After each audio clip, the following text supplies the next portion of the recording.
ሰላም ጤና ይስጥልኝ ውድ ቻናሌ ቤተሰቦች እንዴት ናችሁ? ደህና ናችሁ ወይ? ዛሬ ምንድነው ይዤላችሁ የመጣሁት አረብ ሀገር ያለን እኛ ሴቶች ማለት ነው አረብ ሀገራችን ገብተን ወደ አረብ ሀገር እንድንመለስ ዳግመኛ የሚያደርጉን 3 ነገሮች ይዤላችሁ የመጣሁት ማለት ነው። ከራሴም መጀመሪያ ከሄድኩት ትምህርት ሲጀምር ማለት ነው። እናም አሁንም ብዙ ሰዎች ሄደው የሚመለሱት ምክንያቶች 3 ብቻ ናቸው። 3 ብቻ ናቸው። አንደኛ ምንድነው? ያለመወሰን። እንዴት ነው አለመወሰን ማለት? ከዚህ ስንሄድ ከእንግዲህ በኋላ አልመለስም፣ ምንም ቢሆን አልመለስም ብለን ቆርጠን መሄድ። ምክንያቱም እዚህ አይመቸንም። እዚህ እኮ የኖርን አንባልም፣ እያኗኗርን ነው የምንባለው። ተመስገን ስለሁሉ እግዚአብሔር ይመስገን። ግን ምንድነው እሱ እዚህ ጋር በቃ ጥቅም የለንም፣ ጉዳት ብቻ ነው ያለን። ስለዚህ ምንድነው ቆርጠን ኢትዮጵያ በገባ ምን እንሰራለው? ምን አደርጋለሁ? ስለዚህ ምንም ልስራ፣ ምንም ልሁን፣ ምንም እኛ እኮ አንድ እንጀራ በቀን ይበቃናል። ስለዚህ አንድ ዳቦ በልተን አይደለ ቀኑን ቁርስ የምንጠብቀው። ከዛ ሩዝ ነው። ያ ሩዝ ወይ ይበላልናል ወይ አይበላልንም። ዝም ብለን በጸጋው ነው የምንኖረው አረብ ሀገር እና ኢትዮጵያን ብንገባ ደግሞ እኛ ምንም የሚያሳስበን ነገር የለም። ስለዚህ ለራሳችን መሆን አቅተን ማለት ነው። ስለዚህ አረብ ሀገር ያለች ሴት ወደ ሀገሯ ሳትሄድ ወደ ሰው ሀገር ላለመመለስ ምን ማድረግ አለባት? መወሰን አለባት። መወሰን አለብን ማለት ነው። መጀመሪያ ውሳኔ፣ ያገኘሁትን ስራ እሰራለሁ፣ ብቸገርም እኖራለሁ። እዚህም ተቸግሬ እየኖርኩ ስላለው ምንድነው የማደርገው? አገሬ ስገባ እንደዛው እኖራለሁ ብለን ጥሩ አየር እየተነፈስን እዚህ እኮ ኖረናል። ጥሩ አየር ሳንተነፍስ፣ ጥሩ ምግብ ሳንበላ፣ ጥሩ እንቅልፍ ሳንተኛ፣ አላርም እየጠበቅን እንደገና ምግብ ልባችን እየፈለገ የራሰ ነገር እየፈለግን የደረቀ ነገር እየበላን በቃ ምንም እዚህ ተመችቶሽ ስለማትኖሪ ሀገርሽ ላይ ለምንድን ነው እንደዛ መኖር የማንችለው? እንጀራ በሽሮ እኮ አይጠፋም ሀገራችን ላይ፣ ሌላ አይጠፋ እንጂ። ሁለተኛ ደግሞ ምንድነው? ገንዘብ ብር ሊኖረን ይገባል። ሳንሄድ መጀመሪያ ለምን ከትንሽ ስራ ጀምሮ የምትሰሪበት ብር ሊኖርሽ ይገባል። ምክንያቱም ብር ከሌለ አንቺም ሰላም አታገኝም። ማንም ደግሞ አንቺን ላስጠግቶ ሊያኖርሽ አይችልም። ምክንያቱም አንቺ ገቢ ማስገባት እንጂ አንቺ ጥቅም መጥቀም እንጂ ሊጠቅምሽ የሚፈልግ ማንም ስለሌለ ገንዘብ ቢያንስ በትንሹ ሻይ ቡናን ከኔ የምትጀምሪበት ብር ሊኖርሽ ግዴታ ነው። ይሄንን ካደረግን አገራችን ላይ የማንኖርበት ምክንያት ምንም የለንም፣ ምንም የለም። ሶስተኛ ምንድነው? ሶስተኛ ዋናው ደግሞ የስራ አመራረጥ ነው። አብዛኛ ከዚህ እንደሄድን እንቸኩልና ስራ እንጀምራለን። በጣም ቸኩለን ወዲያው በቃ ከዚህ ዘነው የሄድነውን ልብስ እንለብሳለን፣ እየቀያየርን እዛም እየሄድን ምን እናደርጋለን?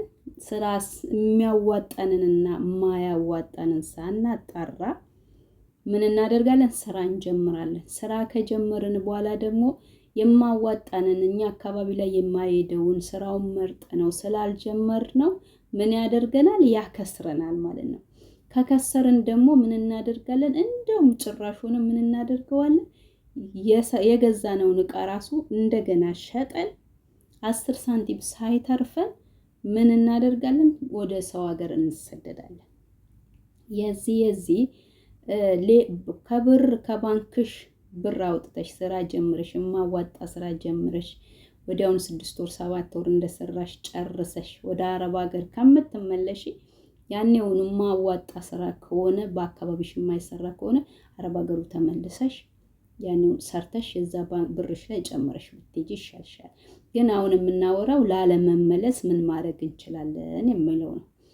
ስለዚህ የስራ አመራረጥ አሁን ለምሳሌ ቁጭ ካልኩኝ ብር ያልቃል፣ ስራ ካልጀመርኩኝ ብር ያልቃል እንላለን። ለምን ብር ያልቃል? ቤተሰብ ያላችሁ ሂዱ፣ ቤተሰብ ጋር ተቀመጡ። ከጓደኛ ጋር ምናምን አታጠፋፉ፣ ተደበቁ፣ ቁጭ በሉ። ከዛን አካባቢያችሁ ላይ የሚሰራውን ስራ አጣሩ። ቀስ በሉና አጣሩ። ካጣራችሁ በኋላ ምን ታደርጋላችሁ? 3 ወር ቢያንስ 3 ወር ብታጣሩ የትንቢና አይታችኋታል። ሄደች ዩቱቧን ሰራች በደንቡ። ከ6 ወር በኋላ ነው ቀስ ብላ ተረጋግታ የሚያዋጣትና ማዋጣትን ካጣራይ በኋላ ስራዋን የጀመረችው። አያችሁ፣ እስከ ዛሬም ድረስ ተርፋማ ሳባንያ ይዋት። ስለዚህ ብችሉ ዩቱብ ክፈቱ። ዩቱብ አከፋፈት ደግሞ በጣም ቀላል ነው፣ ምንም አያስቸግርም። ዩቱብ ክፈቱልኝ እያላችሁ ብዙ ኮሜንት ስር እየሄዳችሁ ታዋቂ ዩቱበሮች ስር እየሄዳችሁ ስትጠይቁ ብዙ ልጆች አያለሁ። ስለዚህ የዩቱብ አከፋፈት ብላችሁ ሰርች ካደረጋችሁ አከፋፈቱን ካልቻላችሁ ዩቱብ ማከፋፈቱ ሳይሆን አሰራሩ ነው የሚከብደው። ህግ አለው፣ ያንን አትችሉትም ማለት ነው። ብዙ ፕሮሰስ አለው። ቢያንስ ብዙ ስላችሁ እንደሚካበድ አይደለም።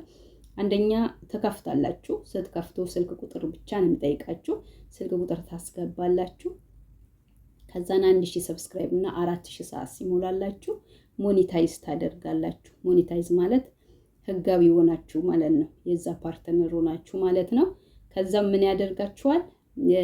ከዛ በፖስታ ፒን ይልክላችኋል። ፒኑን ከላከላችሁ በኋላ ከፖስታ ቤት ያወጡና ያንን ፒን ትሞላላችሁ። ቁጥር ማለት ነው። ከአሜሪካ ይላክላችኋል በፖስታ። እሱ ከተላከላችሁ በኋላ እሱን ከሞላችሁ በኋላ ይሄ ፕሮሰስ ነው። አሁን ይሄ ነው የሚከብደው። እንደውም ክፈቱልኝ ሳይሆን ይሄን የሚከብደው ትንሽ። እሱም ደግሞ ዩቱብ ላይ ዩቱበሮች በጣም ብዙ በደንብ ግልጽ አድርገው የሚሰሩ አብዱላብ የሚባል በኦሮምኛ የምችሉ ከሆነ አለበለዛ ደግሞ አቦጊዳ ሚዲያ እሱን ካያችሁ እሱ ላይ ዩቱብ አከፋፈት እንዴት እንደሆነ በደንብ ያሳያችኋል፣ በደንብ ያስተምራሉ። ከዛን ፓስፖርት ታስገባላችሁ። ከዛም በኋላ ህጋዊ ሆናችሁ ማለት ነው። $10 ስትሞሉ ፖስታ ቁጥር ይልክላችኋል። ስለዚህ ዩቱብ ክፈቱ። ይሄ የውሸት ይሄዱ ዩቱበሮች እየተጣሉ ምናምን አይምሯችሁን ከምታናውጡ ከነሱ ጋር ከፍቅረኞቻችሁ ከሚስት ተጣላን ምናምን ከሚሉት ጋር አይምሯችሁን ከምታሳምሙ ዩቱብ ክፈቱ። እናንተ ተጠቀሙ። $70 በወር ቢቆጥርልሽ እኮ የ9,000 ብር ደሞዝተኛ ሆንሽ ማለት ነው። አስቤዛሽን ቻልሽ ማለት ነው። በቀላሉ ማለት ነው። ስለዚህ በነገራችን ላይ እኔ ዩቱብ እስካሁን አልከፈለኝም። ምክንያቱም ምን እየሰራሁበት ስላልሆነ ነው። አላማዬ ሁሉን ነገር አስተካክያለሁ። ሲሄድ ሀገሬ ላይ ለመስራት ነው። ዩቱብ ክፈቱ። ዩቱብ መክፈት የማትፈልጉ እንኳን ካላችሁ ቤተሰብ ጋር ሂዱና ቁጭ በሉ። ባለትዳር ከሆናችሁ ደግሞ የ3 ወር አስቤዛችሁን ቅድሚያ እንደሄዳችሁ አሟሉ። ባንካችሁን ዞር ብላችሁ አካውንታችሁን አትዩ። ስራችሁን አጣሩ። ብራችሁንና ስራችሁን ደግሞ ምን እንስራ፣ የዚህን ያህል ብር አለኝ፣ 100,000 ብር አለኝ፣ 200,000 ብር አለኝ፣ 300,000 ብር አለኝ፣ 1 ሚሊዮን አለኝ። 1 ሚሊዮንም ኖሮሽ ግራ የሚገባሻለሽ። እኔ በጣም ነው የምትገርቡኝ። አንዳንድ ልጆች ኮሜንት ስር ሳነብ 1 ሚሊዮን አለኝ ምን ልስራ? 1 ሚሊዮን ኖሮሽ ምን ልስራ ይባላል እንዴ? አይባልም እንዴ። በ1 ሚሊዮን 3 ስራ መክፈት ትችያለሽ። ሁኔታዎችን ነው ማየት፣ አካባቢዎችን ነው ማየት ያለብሽ። ስራ ይሄንኛውን ስራ ብሰራ ምን ብሰራ ያዋጣኛል፣ ደግሞ እኔ መስራት እችላለሁ ወይ? ያንን ነገር ነው ቅድሚያው። የብር ብዛት አይሰራም። ዋናው አሰራርና አይምሮ ነው እንጂ የሚሰራው ማለት ነው። ስለዚህ ኮሜንት ስር እየሄዳችሁ ምን ልስራ እዚህና ብር መለይ ምን ልስራ። አንደኛ እነሱ ዝም ብለው ነው በመላ ነው የሚነግሯችሁ። ሁለተኛ ደግሞ እናንተ ያላችሁ አካባቢና እነሱ ያሉት አካባቢ የተለያየ ነው። እኔ አሁን ሀገሬ ስገባ ወይ በ100,000 ብር ወይ በ50,000 ብር ወይ በ200,000 ወይ በ300,000 ብር ያንን ስራ ብከፍት ቢያዋጣኝ እናንተ ያላችሁበት አካባቢ ደግሞ በዚህ ይሄን አልስሩ ብላችሁ ላዋጣችሁ ይችላል። እና ደግሞ ሁላችንም እንትናችን ተፈጥሯችን እንደገና እግዚአብሔር የሰጠ ስጦታችን የተለያየ ስለሆነ አንድ ላይ ሆን ይችላል። ስለዚህ ብር ያዙ 12 ዓመት ኑሮኝ ከሁሉ በላይ ቅድም የሆነ ኮሜንት ስራ 12 ዓመት ሰርቼ 100 ሺህ ብር እንኳን አካውንት ላይ የለኝም ያለች ልጅ በጣም ነው የምታሳዝኑት። እግዚአብሔር በጣም እንዴ 12 ዓመት ማለት እኮ ከምትኖሪው ህይወትሽ ላይ እድሜሽ ላይ 12 ዓመት ቀነሽ ማለት ነው። 7 ዓመት ነው 7 ዓመት ኖርኩ። 7 ዓመት ስኖር 7 ዓመት ሊሞላኝ ነው። 7 ዓመት ስኖር ከምኖረው ህይወት ላይ ነው 7 ዓመት የቀነስኩት።